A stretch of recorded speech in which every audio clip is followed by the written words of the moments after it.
तमाम तरह के मैनेजमेंट दुनिया आज सीख रही है और बड़े बड़े मैनेजमेंट इंस्टीट्यूट्स और बड़े बड़े इवेंट मैनेजर छोटे बड़े सब प्रकार के इवेंट्स को मैनेज करने का भी प्रयास करते हैं। आज कुछ यदि मैनेज नहीं हो पाता और बड़े बड़े कोर्स करने के बाद भी जब मैनेज नहीं हो पाता, तो जो आज मैनेज नहीं हो पा रहा है उसी का नाम स्ट्रेस है। सारे मैनेज होने के बावजूद भी स्ट्रेस मैनेजमेंट के बारे में सभी बेखबर हैं, जिसकी मैनेजमेंट के बगैर सारे मैनेजमेंट बिखरने के लिए पर्याप्त है। स्ट्रेस मैनेजमेंट तब तक नहीं हो पाता जब तक कि सेल्फ मैनेजमेंट हमारे पास ना हो, और सेल्फ मैनेजमेंट तब तक नहीं हो पाता जब तक टाइम मैनेज करना हम ना जानते हों, और टाइम मैनेज तो तब हो जब टाइम मैनेजमेंट के गुर हमें पता हो। चीज़ें हाथ में आती हुई जब ग्रिप नहीं बना पाती और हमारी ग्रिपिंग होने के बावजूद भी जब हाथ से छूटती हैं, तो सिर्फ इसमें ये नहीं कि हमारी स्ट्रेंथ कम हो गई है, बल्कि हो सकता है हमारा मैनेजमेंट कमज़ोर पड़ गया। गलत समय पर सही चीज़ को तुम ग्रिपिंग करना चाहो और सही समय पर गलत चीज़ को ग्रिप करना चाहो, दोनों ग्रिपिंग से बाहर हो जाती।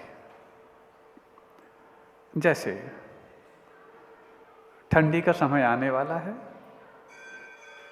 इस समय तुम अपने हाथ में बर्फ को यदि पकड़ रखना चाहो, कितनी देर तक पकड़ सकते हो? और गर्मी के समय में अंगारों को यदि हाथ में रखना चाहो, रख पाओगे? और वही यदि लू चल रही हो, उस समय हाथ में बर्फ रखने की बात आए, तो जब तक वो पानी ना हो जाए तब तक तुम अपने हाथ में रख लेते हो, और जब टेम्परेचर माइनस में पहुंच गया हो तो कई बार लोग अंगारों से भी खेल लिया करते हैं। इसका अर्थ है गलत समय पर अच्छी चीज की भी पकड़ रखना, ये हमारे अकड़ के लिए कारण तो बन सकता है, पकड़ के लिए कारण नहीं बन सकता। और यही अकड़ जब हमारी पकड़ को कमजोर करती है, तो फिर अभी तक तो हम एक्सप्रेस करना चाह रहे थे अपने आप को कुछ इम्प्रेस्ड करने के लिए, लेकिन जब इम्प्रेस्ड कोई नहीं हुआ तो डिप्रेस ही हो गए, और जब डिप्रेस बहुत चरम तक पहुंच गया तो स्ट्रेस को हम संभाल नहीं पाए। इसका मतलब एक चीज इस चीज से निकल करके आ रही है कि जब अपने आप को आर्टिफिशियली एक्सप्रेस करते हैं तो मन में बात आती है इम्प्रेस्ड करने की, लेकिन impressed word itself says I am pressed. मैं ही दब गया, कोई प्रभावित नहीं हुआ। लेकिन जब हम अपने आप को रियलिटी के साथ एक्सप्रेस करते हैं तो वहाँ पर इम्प्रेस की बात नहीं, इम्पैक्ट की बात होती है, क्योंकि वहाँ पर हमारा गोल हमारे कामों के साथ कॉम्पैक्ट हो चुका होता है। आप लोग सुन रहे हैं? क्या सुन रहे हैं? कहीं ऐसा तो नहीं सही समय पर गलत चीज़ सुन रहे हो, या फिर गलत समय पर सही चीज़ सुन रहे हो? नहीं महाराज, हम तो समय भी सही है और चीज़ भी सही है, बस हमारी समझ ठीक हो जाए इसका इंतज़ार कर रहे हैं।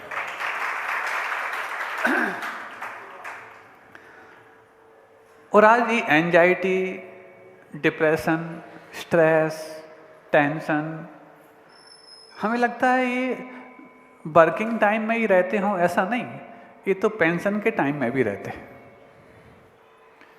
हाँ, कोई सोचता हो कि जब तक हम वर्किंग हैं, जब तक हम कामकाजी हैं, तब तक ही शायद टेंशन ज़्यादा रहता हो, और जब हम रिटायर्ड हो जाएंगे उसके बाद टेंशन फ्री हो जाएंगे। टेंशन फ्री होना ये वर्किंग होने पर अथवा रिटायर होने पर कुछ संबंध रखता हो, जरूरी नहीं। तुमने संबंध जिससे रखा है, जब तक उससे तुम टायर्ड नहीं होगे रिटायर्ड होने के बावजूद भी, तब तक तुम पेंशन लेकर के भी टेंशन लेने वाले बन सकते हो, अटेंशन लेने वाले नहीं बन सकते। भगवान महावीर ने धनतेरस के दिन रिटायरमेंट ले लिया। रिटायरमेंट लिया ना? कौन सा रिटायरमेंट लिया? वीआरएस लिया था कि टाइम पूरा हो गया था? कौन सा लिया था? वॉलंटरी लिया था कि टाइम पूरा हुआ था वो लिया? बताओ ना। छूटना तो एक दिन पक्का है, लेकिन समय के साथ छोड़ोगे तो कॉन्फिडेंस पाओगे, और समय गुजर जाने के बाद छोड़ोगे तो फिर ना कॉन्फिडेंस पाओगे ना इंडिपेंडेंस पाओगे, फिर ऐसी पैंडेमिक पाओगे जो भगवान तक तुम्हारे साथ जाने के लिए तैयार पाई जाएगी। छूटना तो पक्का है। कोई छुड़ा ले तो टेंशन, हम छोड़ ना पाए तो टेंशन, लेकिन जब छोड़ते हैं तो टेंशन के साथ नहीं, अटेंशन के साथ छोड़ते हैं। और जब अटेंशन के साथ छोड़ते हैं तो छोड़ते वक्त ये भी देख लेते हैं कि छोड़ना कहाँ है। क्या समझ में आ गया? आज लोग धनतेरस को मनाना चाह रहे, लोग धन खरीदना चाह रहे, उन्होंने सब कुछ छोड़ने की बात सिखाई। इसीलिए कुछ लोग बोलने लग जाए, बोले जैन लोग कहीं ऐसा तो नहीं इसलिए ज़्यादा समृद्ध होते हैं और संपन्न होते हैं कि उनके सारे तीर्थंकरों ने इतनी सब कुछ संपदा को छोड़ा है, वो इनके नाम छोड़ गए होंगे, इस कारण से सब धन संपन्न हो गए होंगे। हाँ? लेकिन शायद उनको नहीं मालूम कि चक्रवर्ती की संपदा भी चक्रवर्ती के बेटों के काम नहीं आती, क्योंकि चक्रवर्तित्व चक्रवर्ती के पुण्य से प्राप्त हुआ है, उनके बच्चों के पुण्य से प्राप्त नहीं हुआ। आज तक किसी व्यक्ति को, क्योंकि चक्रवर्ती का इतना सारा खजाना और नरेंद्र माना जाता, मनुष्यों में सबसे बड़ा यदि खजाना तो उसी के पास है। अब वो यदि छोड़ जाए तो कितनी पीढ़ियां उसकी। हमें लगता है जो अंतिम चक्रवर्ती हुआ ब्रह्मदत्त, यदि उसका खजाना उसके बच्चों के हाथ लग चुका होता तो आज तक उसके बच्चे संपन्न होते, इतना खजाना होता है। लेकिन नहीं, कभी भी चक्रवर्ती की संपदा चक्रवर्ती के काम नहीं आती। लेकिन हो सकता है कि आगरा के कुछ चक्रवर्ती ऐसे हों जिनके बच्चों के लिए काम आ जाए, ऐसी कुछ संपदा का इंतजाम उन्होंने कर लिया हो। क्यों सुन रहे हैं आप लोग? हाँ, तो उन्होंने तो आज त्याग का रास्ता बताया, लेकिन हम धनतेरस को राग के रास्ते के रूप में अपना लिए। बस यहीं से जब हम रिटायरमेंट लेने की बात को भी हम रिटर्न के रूप में मानने लग जाते हैं तो जीवन में इंटर्न खत्म होने लग जाता है। आप लोग रिटर्न होना चाहते हो कि इंटर्न होना चाहते हो? महाराज समझ नहीं पा रहे, आप कब कहाँ फंसा दें हमारे लिए, इसलिए बहुत, जब आपके सामने माइक हो तो हम तो मौन ले ही लेते हैं। हाँ, जब महाराज के सामने माइक ना होते हैं कि फिर तो लगता है कि जैसे सबसे बड़ा वक्ता यही बैठा सामने। लेकिन जब महाराज के सामने माइक आ जाए और कब ये किसको कौन सी गुगली में फंसा लें, इसलिए कोई भी गलती करता ही नहीं कि इनके सामने बोले। हम सिर्फ उन्हीं चीज़ों को बार बार मुड़ मुड़ के देखते हैं जिनके लिए हमने त्याग करने का मानस पहले बना लिया था।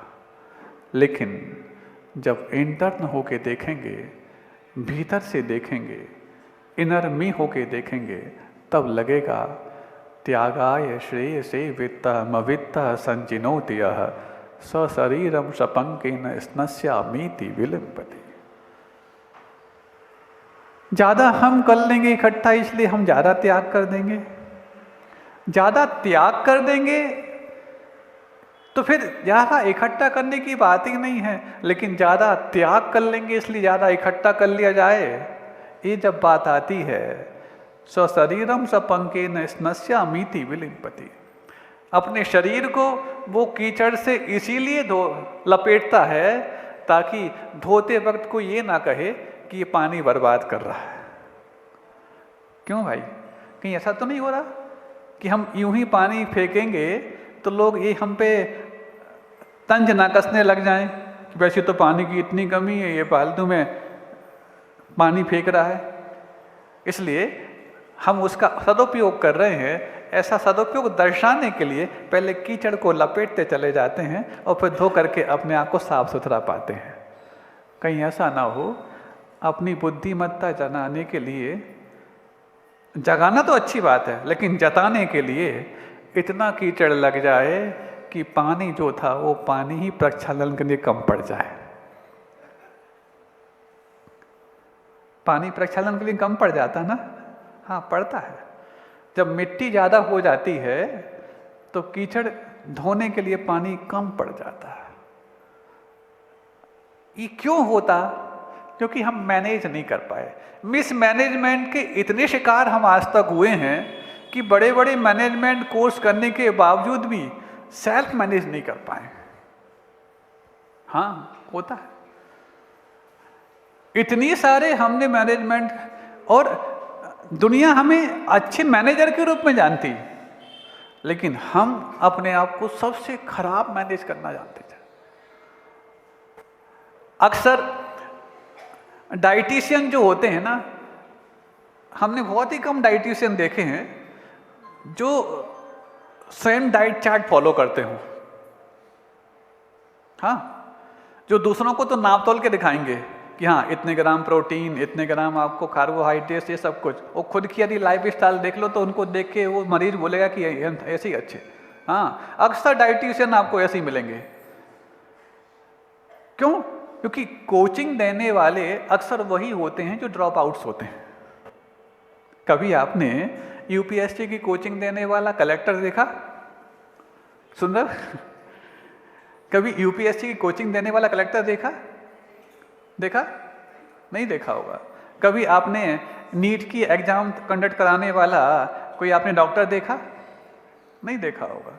कभी आपने जेई को कंडक्ट कराने वाला कोई बहुत बड़े पद पर रहने वाला इंजीनियर देखा? नहीं, सारे ड्रॉप आउट्स होते हैं। अब ड्रॉप आउट से यदि आप कोचिंग ले रहे हैं तो ये उम्मीद कैसे कर सकते हैं कि हम ड्रॉप आउट्स नहीं बनेंगे? हाँ, ये बात अलग है कि तुम कुछ अलग मेहनत कर जाओ तो हो सकता है तुम ड्रॉप आउट ना रह पाओ, तुम सक्सेसफुल हो जाओ। लेकिन हम कोचिंग जिनसे ले रहे हैं, जब वही ड्रॉप आउट्स हैं तो फिर हम क्या उम्मीद कर सकते हैं कि हम ड्रॉप आउट नहीं बनेंगे? कम से कम इतना तो हौसला उस ड्रॉप आउट से कोचिंग लेते वक्त हमारे अंदर आ जाए कि यदि हम ड्रॉप आउट बनेंगे तो कभी डिप्रेस नहीं होंगे या स्ट्रेस नहीं लेंगे। इतना यदि हमें मिलता चला जाए तो भी कोई दिक्कत नहीं। अब कोचिंग ड्रॉप आउट से लेते लेते हम इतने आदी हो गए कि जो सक्सेसर थे उनको भी हमने ड्रॉप आउट जैसा मान लिया। आज भगवान महावीर कोई ड्रॉप आउट नहीं थे, वो तो अचीवर थे। अचीवर होने के बावजूद भी हमने उनसे क्या सीखा? वही ड्रॉप आउट जैसा मान कि धनतेरस है, आज थोड़ा सा सोना चांदी हम देख लें, बर्तन खरीद लें। अरे वो सारे बर्तन को खाली करने जा रहे हो और तुम बर्तन में क्या पता नहीं क्या समेटने जा रहे हो। कम से कम इस नर्तन पाकर के भी इस रतन को जो नर्तन करना पड़ रहा है, उस चेतन की कुछ तो वेतन दे करके तुम लाज रखते और कुछ तो ऐसा यत्न करते कि बार बार इस रतन को तन की खातर नर्तन न करना पड़े। एक आध बार तो कभी सोचते ऐसा? महाराज, सोचने का प्रयास तो हम खूब करते हैं, लेकिन करें क्या? तो कुछ ना कुछ तो करते हो ना महाराज। करते हो तो हम इतना है कि दौड़ धूप में कोई कमी नहीं है, बस अंतर इतना है कि एक बार जब एक बंदर से कहा कि जाओ पता लगा के आओ कि इस पूरे जंगल में किसने ये गड़बड़ किया है, तो बस गया। जब बंदर को तुम यदि हवलदार बना दोगे, थानेदार बना दो, तो क्या करेगा? गया। बहुत देर तक लौट के जब नहीं आया तो पता करा कहाँ है वो हवलदार। बोले नहीं, काम कर रहा है। क्या काम कर रहा है? लेके तो आओ, उसको लेकर आओ। अब उसको बुलाने के लिए हवलदार एक और भेजा। जब उसको लेकर आया तो बोले क्या हुआ, काम किया? बिल्कुल। क्या काम किया? बोलो इसलिए पूछ लो, मेरी कोई दौड़ धूप में कमी हो तो। बोले क्या किया इसने? बोले नहीं, एक पेड़ से दूसरे पेड़, दूसरे पेड़ से उसे छलांग लगा रहा था। बोले कुछ भी कर रहा था, लेकिन मेरी दौड़ धूप में तो कोई कमी नहीं थी ना। लगभग ऐसी ही हमारी दौड़ धूप दूसरों को दिखाने के लिए हम वो अनर्थक प्रयास करते रहते हैं, जिससे हाथ तो कुछ नहीं आता लेकिन माथ गर्म अवश्य हो जाता है। भगवान महावीर ने आज 2 दिन पहले योग निरोध किया। योग निरोध के लिए उद्यत हो गए। योग निरोध तो अंतर्मुहूर्त में होना, लेकिन समोसरण छोड़ करके। अब सोचने वाली बात है ये कि समोसरण छोड़ने की आवश्यकता क्या? बड़ी मुश्किल से तो मिलता। कितनी मिन्नतें की होंगी तब जाके सर्वभजन मिला होगा। सुन रहे हो? कितनी मिन्नतें की होंगी। महाराज क्या समोसरण पाने के लिए मिन्नत की जाती? समोसरण पाने के लिए तो नहीं, लेकिन समोसरण जिस कारण से मिलता है उसके लिए तो मिन्नतें बहुत की थी। उस तीर्थंकर प्रकृति को बांधने के लिए मैं तीर्थंकर बन के मोक्ष जाऊं, ये भाव नहीं था। लेकिन मुझे मुक्ति जाने के पहले कुछ ऐसा भी करना है जिसपे जगत कल्याण भी जुड़ जाए, ये भाव तो अवश्य किया था। तब तो जगत कल्याण की भावना वो दर्शन विशुद्धि बनी, और दर्शन विशुद्धि उनकी तीर्थंकर प्रकृति के बंध के लिए कारण बनी। अब यदि लोक कल्याण की भावना उस सम्यक दर्शन के साथ जुड़ती है, तभी जाकर के वो दर्शन विशुद्धि बनती है। ये वाली बात तो हम कई बार सुन चुके। लेकिन लोक कल्याण होता कैसे है? लोक कल्याण होता कैसे है? क्या अभी हम ये समझ पाए? और ये समझने का प्रयास भी किए तो क्या समझने के पश्चात उसको कर पाए? महाराज करना तो हम खूब चाहते हैं। जब भी कोरोना काल आया तो हमने खूब लोगों की हेल्प की। हाँ सही बात है। क्या लोक कल्याण सिर्फ कोरोना काल में ही करने लायक होता? तो महाराज जरूरतमंद की सेवा तो जरूरत होने पर ही की जा सकती है ना। कौन जरूरतमंद है? क्या तुमने कभी अपनी ये जरूरत महसूस की कि हम उसकी जरूरत को पूरा करने के लिए कुछ अपनी जरूरत तैयार करें? वो तो जरूरतमंद था और हम जरूरतमंद थे। महाराज अब कैसे किया जाए? इसीलिए तो कहा खुद के दिलों में और खुद की दुनिया में रोशनी करना तो दीपावली पे हर व्यक्ति को आता है, लेकिन जिसके जीवन में अंधकार इतना पसर गया कि कहीं उनके सुराग पाकर के भी प्रकाश नहीं फैल पाता, यदि उसके घर में जाकर के तुम खुशी के दीपक रोशन करने की बात सोचो तो शायद तुम्हें समझ में आएगा कि दुनिया में जरूरत कितने लोगों की। और योग रहा तो हम भी उसमें अवश्य उपस्थित होंगे, इतना हम कह सकते हैं। अहिंसा परमो धर्म की, बोधि समाधि परिणाम शुद्धि, स्वात्मोपलब्धि शिव सौख्य सिद्धि, चिंतामणिम चिंतित वस्तु दाने त्वां वंदे मानस्य ममास्तु देव।